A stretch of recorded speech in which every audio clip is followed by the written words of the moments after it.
Hi guys, welcome to Conversations with Carrie, and as you see, I've got a special guest. Hey! So we're going to get to that in just a second, but first make sure that if you haven't already, you subscribe, and if you haven't visited carrielee.com where I write about short stories and my funny experiences with dating, make sure to do that. But today, y'all know we keeping it real over here, so we're going to dive right into conversation about menopause. So this is my mommy. If you've ever heard me talk about Miss Gloria T, this is her. This is my boo. This is my everything, okay? And my daddy's over here watching us, so, but you know, he's not on the camera.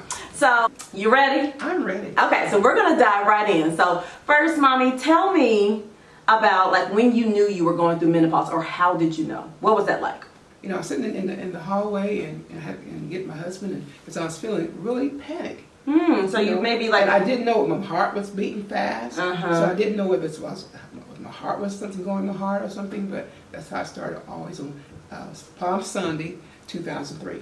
Yeah, it's amazing that you remember the exact time frame, that kind of like the onset of it. And I remember I was in school at the time in college, and when I got to the hospital to see you, it turns out that you had like a severe panic attack, and which, considering that you've never experienced that before, so how did that then lead to that you knew like, oh, this is kind of like part of me going through menopause, other than not receiving your period, of course? Well, I really didn't know, but as time go by, the other symptoms started happening. Were my emotions. Well, you know, I would cry easily, and you know. And for the record, y'all, this woman has never been a crier. That is not like, she will stone face you in a second. But yeah, so you were crying a lot. Yeah, I was crying a lot. Okay. And feeling fearful, anxiety. I didn't know what was going on. You know, I would go to work and come home and just fall on the floor and just cry because I did not know what was going on. Okay, so it sounds like also a big part of this was not just anxiety, which I think a lot of people face that and they don't know what to do with it, but it also sounds like with the crying and the fearfulness, like maybe like you were also, depression was coming upon you. Right, and I think even at the time that I might have even looked it up, you know, or researched it to find out what menopause was. Okay. So that helped me out too. Okay, and then what? So like now you realize, okay, I'm going through menopause. And it sounds like it was so emotional and mental for you. Yes, it was. Very. Okay, so tell me more about like what you faced from like an emotional, mental perspective. My thoughts, you know, fear. I was afraid to even drive home from my mother-in-law's house. You know, I remember my sister-in-law had to follow me home one evening because I just all the kind of fearful, and I felt like, Lord, take me home now. You know, like my mother has always been the pillar of faith in our family, and she's very big on like, you know, you have what you say and you can believe the Lord for anything, which is why we feel like we can do anything that we set our minds to. So to know that she was facing fear, I remember me and my sister were like, who is this woman? Like, this fear has never been a thing for you, or like, 'cause you were always such great in faith. So I'm sure this was like just completely opposite in how you've ever thought and experienced. Yes. Yes. Okay, so then what did you do? Well, I tried different the creams. You know, okay, and what do the creams? They didn't do anything for me. Now, are they meant to like elevate your mood or help my mood? Okay, you know, okay. I tried going to a wellness center. You know, to get the cream made up for you personally. You know, and I'll rub on my skin here and there. Didn't work. And I even remember going to have a blood test done to see how my hormones levels. There's not a easy, clear-cut resource is what I'm hearing. Like you just really, I don't know, it's different for every woman, so you kind of have to trial and error. Right, because I didn't want to take the regular medicine because of all the side effects. Right, when they list all the side effects, yeah, you might die tomorrow, you might choke on, like, it's ridiculous. Yes, so I did not want to do that. Okay. So, and I'm glad I didn't do that because I found out later how that some women get hooked on the antidepressant. Right, or being hooked to prescription drugs, you know, later in life. Yes, and how the side effects come, you know, and I didn't want that. So what about like physically? What were you feeling? Like what were some of the things that you noticed were different? Well, I lost weight. Okay. Because I wasn't eating, didn't feel like eating. Okay. And didn't have appetite? Didn't have appetite. And then now after time went by and it leveled off some, then I gained the weight back. Okay, and would you gain more, or you know the yo-yo? Yeah, I did the yo-yo. Okay, the yo-yo thing with the weight. So I did that. Okay. And like I said, I remember I go work out, and I said I go to work, but then just my eyes, once you said I can see in your eyes. Seeing in your eyes. That something's wrong.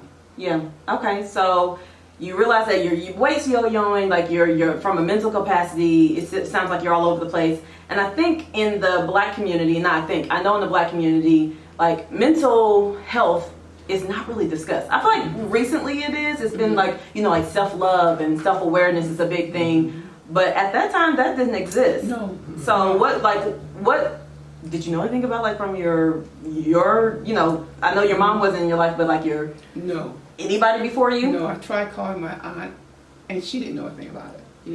I would ask around a little bit, little questions, but she didn't know. My sister didn't know, because she didn't go through it. And my sister-in-laws, they helped me by just listening to me, and tell me, that they're praying for me, and that the Lord does hear me. And so I just feel like, So as a woman of faith, and also being in the Black community, every time there's anything with like any type of mental, emotional, anything, they're like, oh, let's just pray the spirit off of you, hallelujah, let's lay some hands and that's it. But it sounds like that wasn't that easy for you. No, it wasn't easy. I had to, I sought the counsel of, I didn't realize that's what I was doing, through my sister-in-laws, two of them. And then I went to Joyce Myers, her ministry, and she talked about everything, and about don't panic, it's only a test. And she was saying this too will pass. And I would get in the Word, and the Word of God became my base, my source, my help, my strength, because that brought me through it. So it sounds like that, and like talking with, you said your sister-in-law? My sister-in-law. Okay, so it's like that was your therapy. That was my therapy. Yeah. Okay. I also couldn't sleep. Okay, now listen, I would be heartbroken if I couldn't sleep. I So could you not could not sleep. sleep. I would So wake up insomnia on top of Yes. everything else that was going on. Yes. I remember waking up, I'd go to bed, and my husband could sleep so good. I was just sleeping so good, and I could not sleep. I remember taking sleeping pills to try to get try to sleep. go sleep. Then I said, oh Lord, I'm going to do that. Then I throw the pills out. I said, oh. Yeah, again, that whole yo-yo is all of it. I did that too. Okay. Well, okay, so you couldn't sleep. Definitely had like an Appetite. onset of depression, some anxiety, and just also your body's going through everything, Yes, and you're trying to still estrogen level, function. just going wild. This is a lot. So, knowing what you know now, what would you have done differently? Like, give us 3 things that you would have done differently. I would really research surgeries that I had. I had a hysterectomy. I had one ovary removed before that. I would have researched that to find out what are the results. Like what's going to impact you down the road. How it's going to affect my body. I didn't know, I just did it. Right. And I think especially as a Black woman, love doctors, but they don't always understand how it impacts our bodies. Yes. Because we are not the majority. So there's some things that, you would probably ask some different questions. I asked different questions. Okay. And that may have stopped me from having certain things done. Yeah. I thought, talk to someone. Have someone there that can help you talk it through. Yes. Let's whether it's do a something. friend or, I've heard you say before, like a Christian counselor. A Christian counselor. Okay. Yes. Yeah. A Christian counselor. Someone that would tell you according to the Word. Yeah. Because you just want to hear any kind of counseling. Right, who knows how to combine like the science of what's going on with your body, but also the Word of God. Yes. Because I think that's also another stigma. People on the, if you got this, you can go to therapy. Oh, she crazy. Something's wrong with her. Something is wrong with her, and she's seeking help. So why would we criticize someone about that? Because she doesn't have anyone else to talk to. Exactly. Because everyone's not telling their experiences. Right, and then also you're not naturally a sharer. So y'all, this is a treat. You don't always come forth with like how you're feeling and stuff. So knowing what you know now, you would definitely recommend like having somebody to talk to and to share those thoughts and everything. Okay, what else? What's the next thing you would share? Don't allow the way you feel, the way you think to control you. Yeah, I think I actually learned from you through Joyce Meyer. Don't make decisions based on your feelings. Do not. So, and that, which is really hard to do though when you're feeling depressed and you're like, that's a very real feeling. That's where the Word of God came in for me. Okay. By feasting on the Word of God, learning the Word of God, learning how that don't live by your feelings.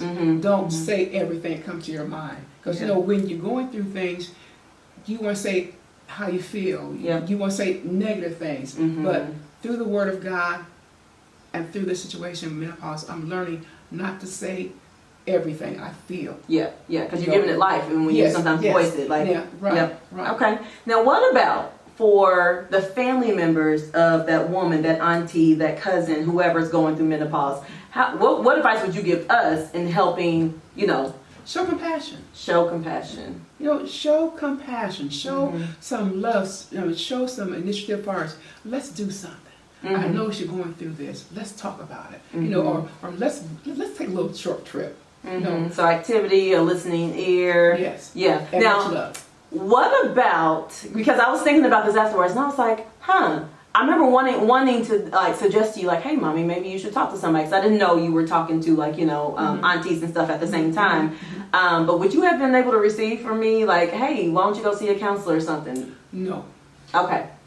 So what if somebody's not receiving it? What do you do? Do you still hound them? Like, what do you do? No, just love them. Think of another creative way how to help them. Work on finding little things that make that person happy. Bring some joy to them. Yeah. Sometimes they just need to be happy that day. Their feelings are overloaded and their hormones are raging and estrogen levels going and the husband's bothering them. And let's keep going down the list. And quietly, when we get to heaven, can we talk with Eve? Yeah. Girl.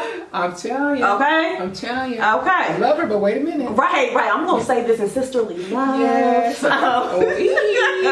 I hope this was helpful for you guys. I know this is not a subject that we talk about very often. Menopause is like womp womp, but it's a very real thing. And if you have any family members that are facing it, or maybe, you're like, you're not acting the same, you never know what could be going through with your body. Right. So check in with them. So thank you, Mommy, for joining me for this very real conversation on Conversations with Carrie. Well, thank you. Have me. Gladly. So if you haven't already, make sure to like and subscribe, and head on over also my IG at the Carrie Lee. Check me out, because I have a lot of just fun stories, and also some of my blog posts and everything on there. But thanks so much for tuning in. Until next time.